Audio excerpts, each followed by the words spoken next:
Hello दोस्तों, भाइयों एवं बहनों, तो कैसे हो आप सब। हालांकि ठीक ही होंगे। इस चैनल पे आपका स्वागत है। लाइक, सब्सक्राइब एंड शेयर करना ना भूलें। आप सभी का प्यार मेरे लिए बहुत काफ़ी है दोस्तों, भाइयों एवं बहनों। तो चलिए अब चलते हैं क्वेश्चन की तरफ। पिछले वीडियो में हम पार्ट 1 50 क्वेश्चन करवा दिए थे। अब दूसरा वीडियो है जिसमें हम 50 क्वेश्चन आज भी लेकर चलेंगे। चलिए तो कालीबंगा का अर्थ काले रंग की चूड़ियाँ। अग्निकुंड प्राप्त हुए लोथल कालीबंगा से। हल का टेराकोटा मिला बनाबली से। घोड़े के हड्डी के अवशेष सुरकोटदा से। सुतकोटदा किस राज्य में स्थित है? तो गुजरात में। सिंधु सभ्यता की सबसे बड़ी इमारत मोहनजोदड़ो। खोज 1922 में प्राप्त अन्नागार। मोहनजोदड़ो की खोज रखैलदास बनर्जी। मोहनजोदड़ो का अर्थ है मृतकों का टीला। नर्तकी की कांस्य मूर्ति मिली मोहनजोदड़ो से। मोहनजोदड़ो है पाकिस्तान के सिंध प्रांत के लाड़काना जिला, सिंधु नदी के तट पर। मोहनजोदड़ो से प्राप्त स्मारक बृहद स्मारक। मेसोपोटामिया आधुनिक नाम इराक का अर्थ है दो नदियों की बीच की भूमि। मेसोपोटामिया सभ्यता का विकास किस नदियों के किनारे हुआ था? दजला, फरात नदियाँ। वैदिक सभ्यता का काल 1500 से 600 ईसा पूर्व है। वैदिक सभ्यता का निर्माण संस्थापक थे आर्य। आर्य की जानकारी मिलती है ऋग्वेद से।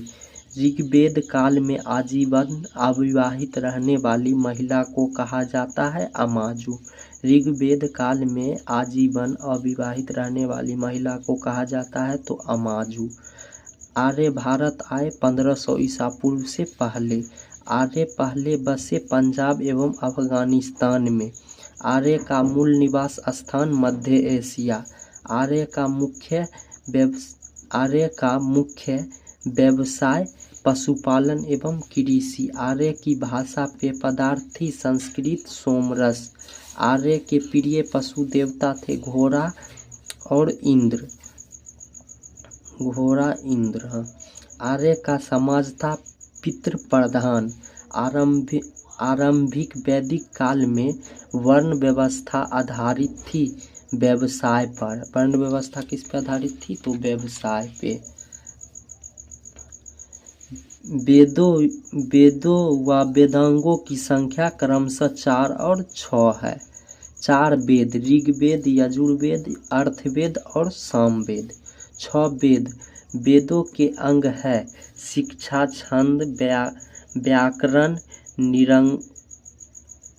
निरंकुश और कल्प और ज्योतिष। तो वैदिक ऋचाओं का संग्रहित रूप है संहिता। सबसे प्राचीन वेद ऋग्वेद सूक्ति 1028 है। सबसे प्राचीन वेद ऋग्वेद सूक्ति 1028 है। ऋग्वेद के संकलनकर्ता कृष्ण देवपाल वेदव्यास। ऋग्वेद ऋचाओं को पढ़ने वाले ऋषि हैत्रेयी। ऋग्वेद में कितनी नदियां वर्णित है? 25। ऋग्वेद में कितनी नदियां वर्णित है? तो 25। ऋग्वेद में सर्वाधिक बार वर्णित नदी कौन? तो सिंधु। ऋग्वेद में सबसे ज्यादा वर्णित नदी कौन? तो सिंधु। सबसे ज्यादा चर्चा मतलब सिंधु। ऋग्वेद में वर्णित सबसे पवित्र नदी सरस्वती। पवित्र नदी बोले तो सरस्वती। भारत में वैदिक सभ्यता विकसित हुई है सरस्वती। भारत में वैदिक सभ्यता विकसित हुई है सरस्वती। सरस्वती नदी के किनारे भारत में वैदिक सभ्यता विकसित हुई थी तो सरस्वती नदी के किनारे। ऋग्वेद में गंगा यमुना का उल्लेख है 1/3 बार। ऋग्वेद में वर्णित प्रमुख देवता इंद्र, पुरंदर। गायत्री मंत्र ऋग्वेद के तीसरा मंडल में। गायत्री मंत्र ऋग्वेद के तीसरा मंत्र में। गायत्री मंत्र के रचनाकार विश्वामित्र। गायत्री मंत्र के रचनाकार विश्वामित्र। गायत्री मंत्र समर्पित है सूर्य देवता सावित्री को। गायत्री मंत्र समर्पित है सूर्य देवता सावित्री को। नाट्य शास्त्र के रचयिता थे भरत मुनि। नाट्य शास्त्र के रचयिता भरत मुनि। 10 राग युद्ध 10 राजाओं का युद्ध का उल्लेख मिलता है ऋग्वेद के 7वां मंडल में। 10 राग युद्ध 10 राजाओं के युद्ध का उल्लेख मिलता है ऋग्वेद के 7वां मंडल में। 10 राग युद्ध लड़ा गया पुरुषनी रावी नदी के तट पर सुदास एवं 10 जनों के बीच। 10 राग युद्ध लड़ा गया तो पुरुषनी रावी नदी के तट पर सुदास एवं 10 जनों के बीच। 7वां मंडल किस वंश से संबंधित है? विशिष्ट। 8वां मंडल की रचयिता कहलाता है खील। 8वां मंडल की रचयिता कहलाता है तो खील। सोम देवता को समर्पित मंडल 9वां। सोम देवता को समर्पित मंडल 9वां। ऋग्वेद में सबसे बाद निर्मित मंडल 10वां। ऋग्वेद में सबसे बाद निर्मित मंडल 10वां। ऋग्वेद की मूल लिपि थी ब्राह्मणी। ऋग्वेद की मूल लिपि थी ब्राह्मणी। धर्मशास्त्रों में भू राजस्व दर था 1/6 भाग। धर्मशास्त्र में भू राजस्व दर था 1/6 भाग। चलिए फिर से चलते हैं एक बार रिवीजन। कालीबंगा का अर्थ तो काले रंग की चूड़ियाँ। अग्निकुंड प्राप्त हुआ लोथल कालीबंगा से। हल्का टेराकोटा मिला बनावली से। घोड़े के हड्डी के अवशेष सुरकोटदा से। सुतकोटदा किस राज्य में स्थित है? तो गुजरात में। सिंधु सभ्यता की सबसे बड़ी इमारत मोहनजोदड़ो। खोज 1922 से प्राप्त अन्नागार। मोहनजोदड़ो की खोज रखेलदास बनर्जी। मोहनजोदड़ो का अर्थ मृतकों का टीला। नर्तकी कांस्य मूर्ति मिली मोहनजोदड़ो से। मोहनजोदड़ो पाकिस्तान के सिंध प्रांत लड़कना जिला में स्थित नदी के तट पर है। मोहनजोदड़ो से प्राप्त स्मारक बृहद स्मारक। मेसोपोटामिया आधुनिक नाम इराक का अर्थ है 2 नदियों की बीच की भूमि। मेसोपोटामिया आधुनिक नाम इराक का अर्थ है 2 नदियों की बीच की भूमि। मेसोपोटामिया सभ्यता का विकास किन नदियों के किनारे हुआ था?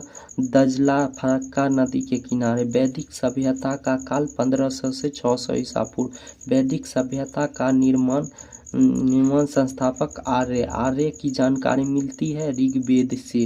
ऋग्वेद काल में अविवाहित रहने वाली महिला कहा जाता है अमाजू। आर्य भारत आए 1500 ईसा पूर्व।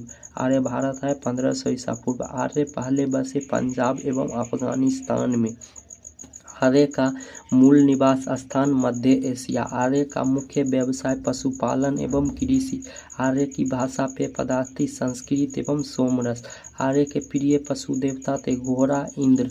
आर्य के समाज था पितृ प्रधान।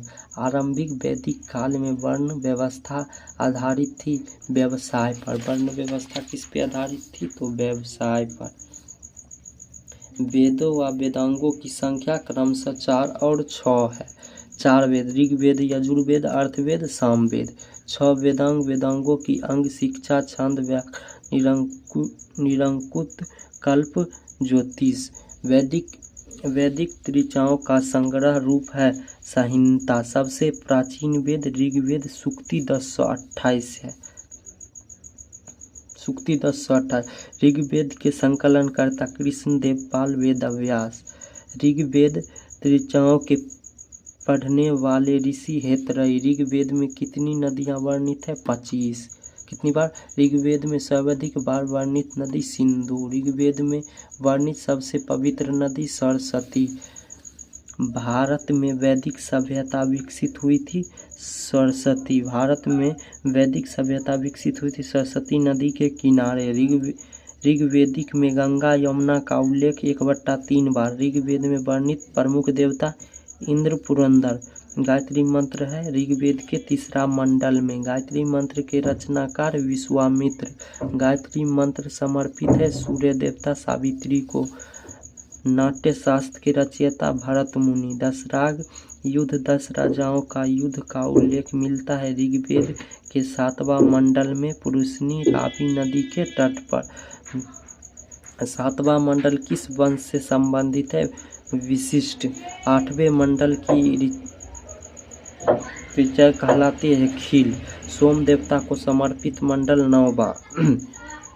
ऋग्वेद में सबसे बाद निर्मित मंडल 10वां।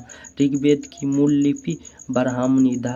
धर्मशास्त्रों में भू राजस्व दर था 1/6। तो ऐसे ही हमारे चैनल पे लाइक सब्सक्राइब एंड शेयर करें। हेलो दोस्तों, बने रहिए, आप सपोर्ट कीजिए।